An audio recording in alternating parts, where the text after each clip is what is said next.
Welcome back to Celebrew, your go-to for the real tea bubbling under the surface of Hollywood's biggest headlines. Today we're diving deep into one of the most jaw-dropping collapses we've seen in a while, Rachel Zegler's meteoric fall and Disney's drastic move to erase Snow White like it never existed.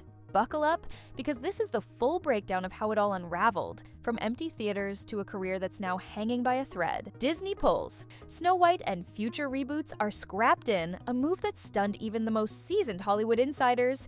Disney has quietly begun pulling Snow White from shelves, online platforms, and theater screens. It's almost as if they want to pretend it never existed. This silent erasure comes after an avalanche of backlash, plummeting ticket sales, and billions in financial losses. Even more shocking, reports now say that Disney is reconsidering its entire live-action reboot strategy. After years of investing in modernized retellings, the studio might be pulling the plug altogether, a move driven largely by the catastrophic performance of Snow White. It's not just about one movie anymore, it's about the reputation and future of one of the biggest media empires on the planet. Theater owners rebel against Disney. Initially, theater owners were bound by contractual obligations to show Snow White for a certain number of weeks. But as audiences flat out refused to show up, rebellion began brewing behind the scenes. Theaters started pleading with Disney to let them cut screenings short. Some didn't even wait for approval.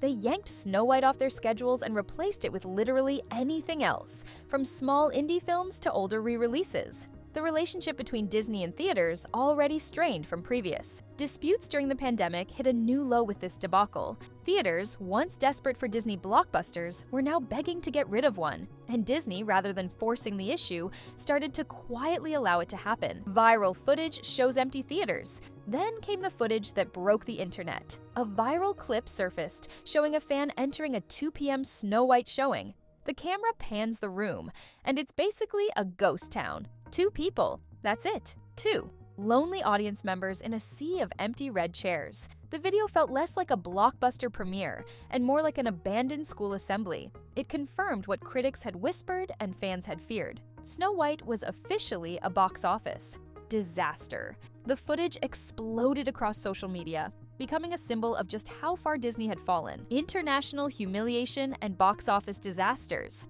If things were bad domestically, they were even worse overseas. Lebanon took the unprecedented step of not just canceling showtimes, they banned Snow White entirely. No theatrical release, no imports, no distribution. It was as if the film never existed. Meanwhile, back home, the humiliation deepened. A re-release of Lilo and Stitch, yes, the early 2000s animated classic about a girl and her alien dog, was quietly tracking to outgross Snow White's entire US box office run in just its opening weekend. This wasn't Marvel. This wasn't Pixar. It was Lilo, Stitch, and an aging soundtrack, and they still crushed Snow White without breaking a sweat. Snow White merchandise flops. Hard Disney initially shipped limited batches of Snow White merchandise, hoping scarcity would drive up demand. But months later, shelves remained fully stocked. Dolls, t-shirts, mugs, posters. All of it sat untouched, gathering dust in stores across the country. Retailers couldn't even give it away.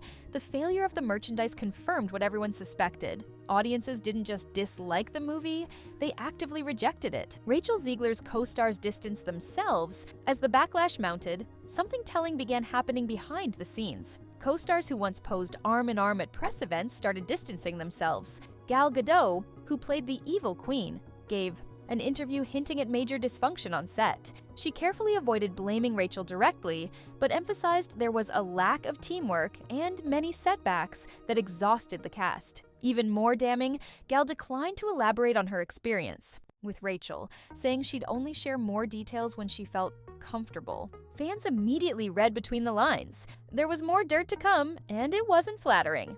Meanwhile, Rachel's other co-star Andrew Burnap went even further. He didn't show up to the premiere at all, and why would he? Rachel herself had publicly speculated that all his scenes could end up cut from the final movie, an incredibly disrespectful move that left him sidelined before the movie even premiered. Disney cancels Tangled live-action adaptation. Then came the death knell. Disney canceled their planned Tangled live-action adaptation. Reports swirled that Rachel had been the frontrunner to play Rapunzel. After seeing what happened with Snow White, Disney wasn't willing to take the risk. No announcement, no explanation, just a quiet cancellation that insiders immediately linked back to Rachel's involvement. Tangled was supposed to be a billion-dollar franchise reboot, the next crown jewel in Disney's collection. Instead, it became collateral damage from a project that went off the rails. Rachel Zegler's public meltdown Rachel, once Hollywood's golden girl, started unraveling in real time. As online backlash grew, she posted a teary-eyed clip on Instagram speaking about flaws, breaks, and cracks in a thinly veiled response to the growing hate. Despite projecting confidence before the release, Rachel's tone shifted dramatically once it became clear the movie was a flop. Damage control mode activated, but it was already too late. Adding salt to the wound, Rachel attended a Snow White screening herself, flowers in hand, trying to celebrate the movie's release. But once again, the camera didn't lie. The theater was nearly empty. What was supposed to be a victory lap became a meme. Social media exploded with captions like "Snow White and the 7 empty seats" and "Rachel's funeral tour," "box office bomb," and "critical fallout." Despite a massive marketing push, Snow White failed to even cross the $100 million mark domestically. Its IMDb score tanked, critics piled on, and fans treated it like a cautionary tale about modern Hollywood's missteps. Rachel, once praised for challenging traditions, now became a scapegoat for wrecking them.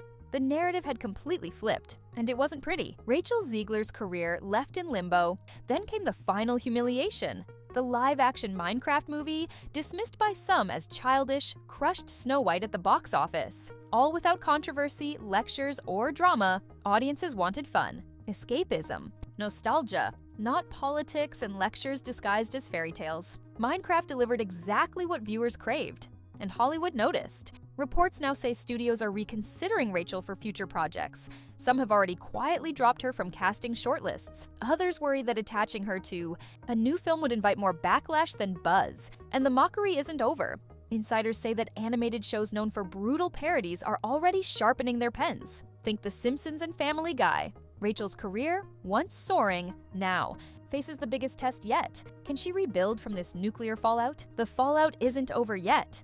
That's the full breakdown of one of Hollywood's most stunning public collapses. Rachel Zegler went from rising star to industry cautionary tale in less than a year, and Disney's strategy to quietly erase Snow White is the clearest sign yet of how badly it all went. Will Rachel bounce back? Will Disney finally learn from this disastrous experiment? One thing is certain, the story isn't over. And here at Celebrew, we'll be here to bring you every twist and turn. Don't forget to like, subscribe, and hit the bell so you never miss the real Hollywood brew. See you in the next video.